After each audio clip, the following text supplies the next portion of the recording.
Good evening. Welcome to the 2025 SEC Baseball Tournament Game 9 postgame press conference. We're joined by the Texas Longhorns, represented by head coach Jim Schlossnagle, along with second baseman Ethan Mendoza and pitcher Ethan Walker. In a moment, Coach will give an opening statement, and then we'll take questions directed to the players only, please. Kate and Lucas are passing wireless microphones, so please wait for a microphone and wait to be called on and identify yourself before asking a question. Coach? Congratulations to Tennessee. Good ball game. I thought that Ethan obviously was just outstanding today. That's a good sign for us moving forward. Offensively, we did a great job against Doyle. He's such a good pitcher. Thought we battled him. Ethan got a big hit, and then Arvidsson was outstanding. He was really the difference in the game. Stretched through 85 pitches, punched out 9, walked 1.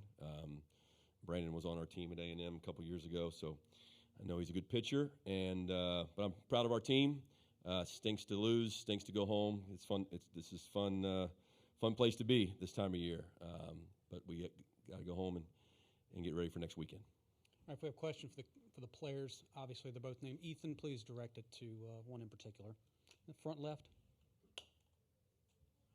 Danny Davis, Austin American Statesman, Ethan Walker. Kind of take us through your day when you kind of found out you were going to start, what you wanted to accomplish today, and how you thought you pitched. Yeah, no. So I found out yesterday. Was really excited. It's a big stage. Throughout the day, I was just getting my body ready, and I was just really excited to compete. And I think I threw pretty well. Could always throw more strikes, but overall, I competed to the best of my ability today. In the front row on the right. Eric Henry, 24/7 Sports. Ethan, just kind of following off of that, as Danny asked here, what'd you make of your start, and also kind of just the differences in coming out of the pen versus starting? Yeah, the big difference is just kind of preparation. Not throwing an hour beforehand, just throwing like 30 minutes beforehand. Mentally, it's all the same. We preach one inning save, one pitch at a time, and I think taking that with me within each pitch, within each inning, really helped and kind of made it similar. The second row on the right. Matt Tallery from World Baseball Network. What's it like to have a catch like Galvan, and just how your pregame or any other routine that you worked through with him in the fall has set the tone for you this time of year? Yeah, Galvan's been great. He brings the energy, he builds that connection, and I think there isn't anyone else I'd want behind the plate when I'm pitching. He's really good at just getting me some calls. He's good at bringing the energy and keeping my head locked in the game, and he knows how to read my body language. More questions for the players. Front left. Ethan Mendoza. What were your thoughts on just how the offense performed today, especially against the Tennessee bullpen late? Specifically the bullpen, or just like this overall? We didn't score many runs in the middle innings. I think we could work on that. We came up clutch. The bottom of the ninth, scored a run. That was big. We just never got a big hit we were all looking for. But hopefully we could work on that and be better next time. More for the players. Hunter Lauder, ESPN Gainesville. What's it like for you guys, either one of you, to play in an environment like this? I would say it's pretty special. This is my first time here. All of us, I guess, except for Coach Schloss. It was pretty cool. We went to the game last night. It was pretty special to see all these people come to watch us. It was definitely something super cool. On second row on the left. This goes for either one of y'all. How do y'all take your mentality going into next week with your regionals coming up and everything, and how do you stay positive to move forward from this? Yeah, we treat every game like it's opening day, and that just helps us kind of watch what happens in the past, whether we win or lose, and just keep playing to our standard. So we can acknowledge what happened today, but tomorrow we're getting ready for opening day. All right, last one for the players on the right. For both Mendoza and Walker, what was it like last year, being in the Big 12, playing in an MLB stadium for a conference environment, and now playing in Hoover for the first time? How do you compare the two, regardless that this is a little bit of an intimate ballpark? We weren't in the Big 12 last year. We were in the Pac, so we didn't play at Globe Life. But I mean, I guess it was pretty cool. This is definitely an upgrade. Yeah, I came from a JUCO, so it's a very different, better ballparks, better fans, more people, but it's more exciting. It's similar, but it's different. It is. It's different, but it's the same. 15 people to 15,000. Yeah. All right, gentlemen. Thanks for your time today. Good luck with the rest of your season. Thank you. All right, if there are questions for Coach, please raise your hand. We'll start on the left. Jim, what kind of went into the process of going with Ethan today, and what is his performance how does that set you all up for next week? Well, it certainly gives us somebody, depending on the matchup and how deep we play into the regional, somebody, he's got experience starting a game. Since Spencer's down, we really don't have a defined third starter. We've had a lot of guys who have started games throughout the course of the season, we have done that by design. But Ethan, he's a strike thrower and keeps the ball on the ground most of the time, and now he's got experience of not just starting the game, but kind of getting up and down and throwing, 4+ innings. So that's good for us for next weekend. On the front right.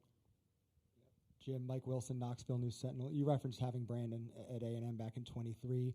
How is he different than the kid you had then, and what impressed you so much about what he did today? Well, he was pretty banged up. If I remember right, he had a bad back. He had a lot of health issues and could never really get going. He always could really spin the ball and loose arm, so you could see it coming. And he went to Sanjak, right, and got some good innings in, and over there with Coach Anderson, obviously with a great pitching coach. So he was just throwing the two different breaking balls and running his fastball up to 95, 96, I think, and then he had the two different breaking balls that we just didn't see. We were swinging at them and they're not even in the strike zone. So it tells you how good he was. Next to him on the right. Jim, you always preach that opening day mentality. I'm just curious, in your experience, what value does momentum play this time of year, and does a loss like this kind of thwart some of the momentum you're currently built coming off of OU? No, I don't think so. I mean, it'll be whatever we make it. So 2015 was at TCU, and we went 2-0 in the conference tournament, and Coach Garrido, first text message I had was, "This is the best thing that ever happened to your team." And that team, was second of 4 straight College World Series teams. So, it'll be whatever we make it. We got to get home. We got work to do. We got to make sure we're prepared for next weekend. In the middle. Jim, big moment for Ethan Walker. So, yeah. Could you detail just his journey, how he got here and to get the ball today? Yeah, pretty awesome. For the University of Texas, first ever SEC game, we have a somewhat recruited, not really a walk-on. We recruited him, but, in the summer we were just looking for bodies. We needed lefties, we needed strike throwers, and Coach Weiner had his eye on Ethan just as a strike thrower and a guy that could be deceptive. And here he is starting the University of Texas' first ever SEC game against his home state school. Like, that's crazy. But credit to Ethan, did an awesome job, and we're super fired up. He's on the team, and he's really, I don't even know if he made the first 7 or 8 road trips in the SEC. It's just been the last 3 weeks that he's really kind of come on for us. The fourth row on the right.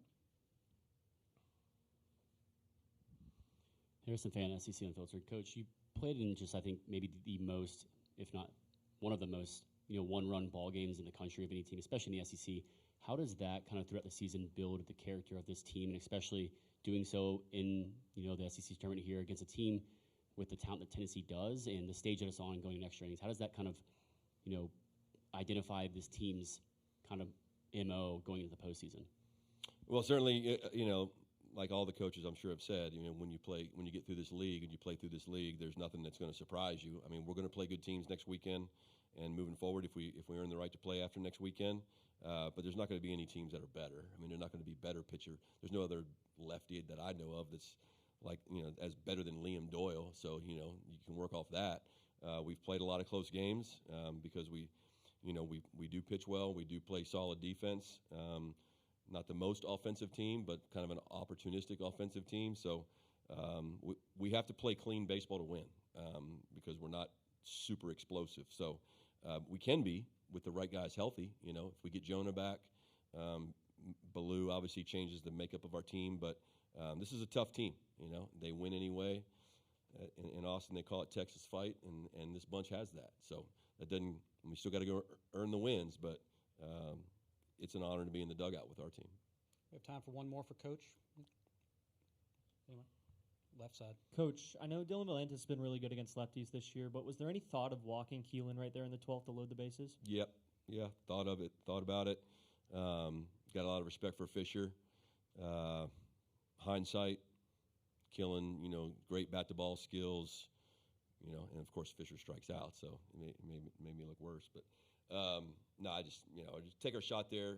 Valantis is, he's our guy, and we've seen him, get out the really good lefties before, but give it to Gavin. I mean, he had the two big swings of the day, for sure. All right, Coach, we appreciate your time. Okay.